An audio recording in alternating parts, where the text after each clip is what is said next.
بسم اللہ الرحمن الرحیم۔ السلام علیکم پیارے دوستو، غازی عباس کی کربلا کے میدان میں شہادت۔ بچپن سے ہی امام حسین کو بہت پیاس لگتی تھی۔ آپ رات کے بیچ پانی مانگتے تھے۔ جب فاطمۃ الزہرا سلام اللہ علیہا کا وقت آخر آتا ہے تو آپ امام علی سے وصیت فرماتی ہیں، اے علی، میرے اس بیٹے کو بہت پیاس لگتی ہے، رات کو 2-3 مرتبہ اٹھ کے پانی مانگتا ہے، میرے اس حسین کو کبھی پیاسا نہ ہونے دینا۔ پھر آپ وصیت فرماتی ہیں، میری شہادت کے بعد ایک شجاع قبیلے میں شادی کرنا، اللہ تجھے اس سے ایک بیٹا دے گا، اس کا نام عباس رکھنا، اور اسے کہنا رسول اللہ صلی اللہ علیہ وآلہ وسلم کی بیٹی نے یہ کرتا تمہارے لیے بنایا ہے، اور اس کے ہاتھ میں میرے حسین کا ہاتھ دینا، اور اسے کہنا ہے کہ حسین کا خیال رکھے۔ حضرت امام علی بی بی فاطمہ الزہرا کی شہادت کے بعد بی بی ام البنین سے شادی کرتے ہیں۔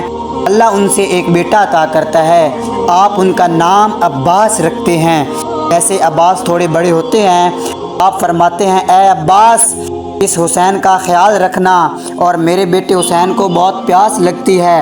رسول کی بیٹی وصیت کر کے گئی تھی، میرا حسین آدھی رات کو اٹھ کے پانی مانگتا ہے، عباس حسین کے قدموں میں سونا، اور اگر رات کو حسین پانی مانگے تو اسے پانی پلانا۔ جناب عباس پوری رات جاگتے رہتے تھے کہ میرے آقا حسین کو پیاس لگے تو میں ان کو فوراً پانی دوں۔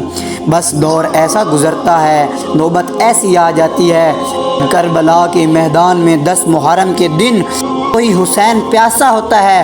جناب عباس بار بار ان کی پیاس کو دیکھ کے غم زدہ ہوتے ہیں، امام حسین کے بچوں کی پیاس کو دیکھ کے روتے رہتے ہیں۔ جناب عباس امام حسین کے قدموں میں اپنے بیٹے کو قربان کرتے ہیں، اپنے بھائی کو قربان کرتے ہیں۔ فرماتے ہیں، میرے آقا مجھے اجازت دیں تاکہ میں بھی میدان میں جا کے ظالموں کو بتاؤں میں بھی علی کا شیر ہوں۔ جناب حسین فرماتے ہیں، عباس تجھے میرے بعد میری بہنوں کے پردے کی حفاظت کرنی ہے۔ آخر جناب عباس کے پاس 4 سالہ بچی امام حسین کی بیٹی بی بی سکینہ آتی ہیں اور فرماتی ہیں، اے چچا، امام بچے پیاسے ہیں، اور کہتے ہیں جس کا عباس چچا ہو وہ کیسے پیاسا رہ سکتا ہے؟ اے میرے چچا، آپ نہر سے پانی لے کے آئیں۔ جناب عباس بی بی سکینہ کا ماتھا چوما اور آپ معصوم سکینہ کو امام حسین کے پاس لے کے آئے۔ جناب عباس امام حسین کے قدموں میں ہاتھ رکھ کے فرماتے ہیں، اے میرے آقا، یہ معصوم سکینہ میرے پاس آئی ہیں اور نہر سے پانی مانگ رہی ہیں، مجھے اجازت دیں۔ امام حسین کی آنکھیں نم ہو جاتی ہیں۔ آپ فرماتے ہیں، اے عباس، جا اس بہن کے پاس جس کی چادر کا تو محافظ ہے، اگر زینب تجھے اجازت دیتی ہے تو تو نہر فرات چلے جانا۔ جناب عباس بی بی زینب کے خیمے کے قریب آ کر آواز دیتے ہیں، اے میرے آقا زادی، غلام آیا ہے۔ بی بی زینب جناب عباس کی آواز سن کر کہتی ہیں کہ اے میرے بھائی حکم کریں۔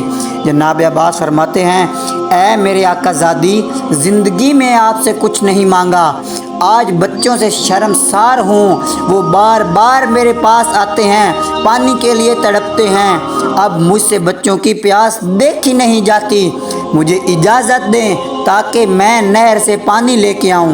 بی بی زینب نے جیسے ہی یہ سنا، آپ زار و قطار ہو کے نجف کی طرف منہ کر کے کہتی ہیں، اے میرے بابا علی، آج مجھے سمجھ میں آتا ہے کہ میں بھی قیدی ہو جاؤں گی، میری چادر بھی لٹ جائے گی، عباس کے بعد مجھے باغی بھی کہا جائے گا، مجھے پتھر بھی مارے جائیں گے۔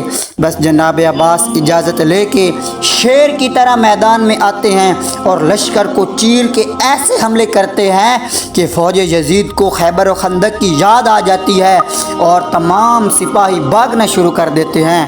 عباس دریائے فرات پہ قابض ہوتے ہیں، پانی بھرتے ہیں اور بی بی سکینہ کو یاد کرتے ہیں۔ بس پانی بھر کے مشک کو اپنے کندھے پہ سوار کر کے خیام کی طرف جب پلٹنے لگتے ہیں تو فوج یزید میں یہ آواز بلند ہوتی ہے کہ عباس کو خیام تک پہنچنے نہیں دینا۔ اے لوگو، اگر پانی حسین تک پہنچ گیا تو ان کو موت دینا مشکل ہوگی۔ جناب تیز خیموں کی طرف جا رہے تھے اور ظالموں نے مل کے وار کرنا شروع کر دیے، کوئی تیر مارتا ہے، کوئی نیزے مارتا ہے، کوئی